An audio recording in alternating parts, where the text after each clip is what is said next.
Hello viewers, আশা করি সকলে সুস্থ আছেন, ভালো আছেন। নতুন একটি ভিডিওতে সকলকে স্বাগত জানাই। আমরা দৈনন্দিন জীবনে বিভিন্ন ওয়েবসাইটে ব্রাউজ করি বিভিন্ন ইনফরমেশনের জন্য, এবং বিভিন্ন ওয়েবসাইটে আমরা বিভিন্ন ধরনের সফটওয়্যার ডাউনলোড সহ আরও অন্যান্য জিনিস, প্রয়োজনীয় জিনিস আমরা সার্চ করি, দেখি, পড়াশোনা করি। এর পাশাপাশি যারা সিপিএম মার্কেটিং নিয়ে কাজ করেন, আমার আজকের এই ভিডিওটি মূলত তাদের উদ্দেশ্যে বানানো। তো তাদের প্রতিনিয়ত নতুন নতুন ল্যান্ডিং পেজের প্রয়োজন হয়। ল্যান্ডিং পেজ সুন্দর এবং গ্রাফিক্স যদি অনেক সুন্দর না হয়, তাহলে দেখা যাচ্ছে যে বায়ার বা যারা ক্লায়েন্ট তাদের কাছে অ্যাট্রাকটিভ না হলে কনভার্সন রেটটা খুব খারাপ হয়। সেক্ষেত্রে এবং একই ডোমেনে বারবার একই ধরনের কন্টেন্ট দিয়ে যদি ওয়েব পেজ রেডি করা হয়, তাহলে দেখা যায় গুগলে সেটিকেও ব্ল্যাকলিস্টেড হিসেবে করা হয়, ডিটেক্ট করা হয়।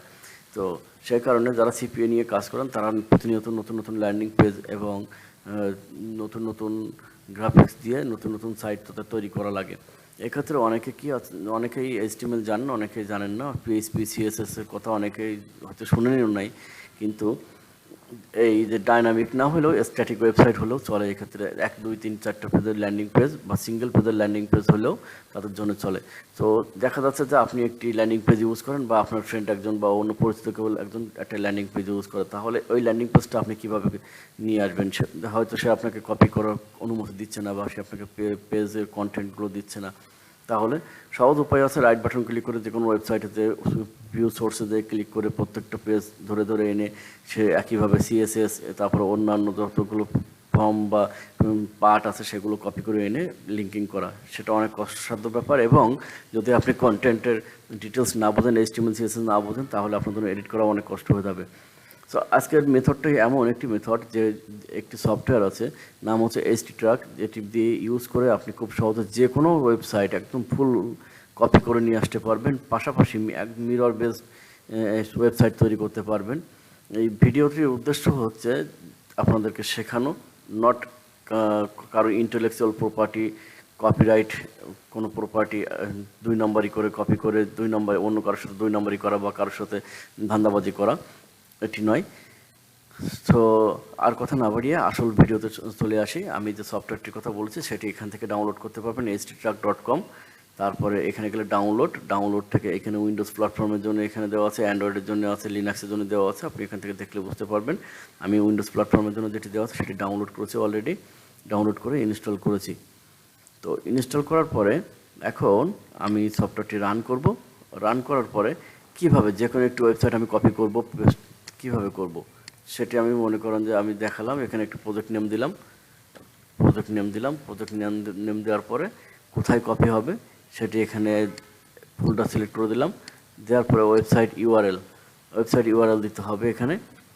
তো আমি যে কোনো একটি ওয়েবসাইট দিই,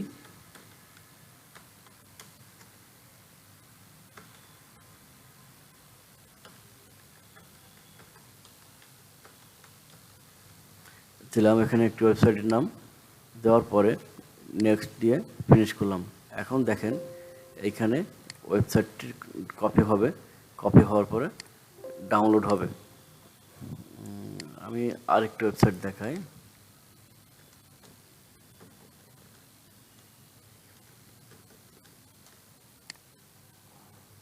এখান থেকে যে কোনো একটি ওয়েবসাইটে যাই। তো এক্ষেত্রে দেখা যাচ্ছে যে আমি একটু দেখাই যে খান একাডেমি, আমি কথা মনে করলাম যে আমি খান একাডেমি কপি করব। তাহলে আমি খান একাডেমিতে গিয়ে এখান থেকে কপি করে নিয়ে ইউআরএলটি কপি করে নিলাম। কপি করে নেওয়ার পরে আমি আবারও দেখাই প্রথম থেকে।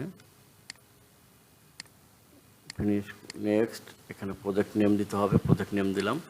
নেক্সট এখানে ওয়েবসাইটের অ্যাড্রেস দিতে হবে। দেওয়ার পরে এখানে অটোমেটিক খান একাডেমির যত কন্টেন্ট আছে, দেখেন কত মেগাবাইট বা কত গিগাবাইট ডাউনলোড হলো সেটি এখানে দেখতে পাবেন। ডাউনলোড হওয়ার পরে আপনি সি ড্রাইভের মাই ওয়েবসাইটস এখানে গেলে এখানে দেখতে পাবেন যে পেজটি কপি হয়েছে। এখান থেকে গেলে এই ডিটেলস দেখা যাবে, এবং যত কন্টেন্ট আছে, যা কিছু আছে সব এখানে কপি হবে। এখন চাইলে আপনি এটি মডিফাই করে নিজের মতো করে ডিজাইন করে নিয়ে বা কন্টেন্টের টেক্সট চেঞ্জ করে নিজের মতো করে আপনি আপনার মতো করে ইউজ করতে পারেন। তবে কারো ইন্টেলেকচুয়াল প্রপার্টি চুরি করে 2 নম্বরই করে ইউজ করা উচিত না।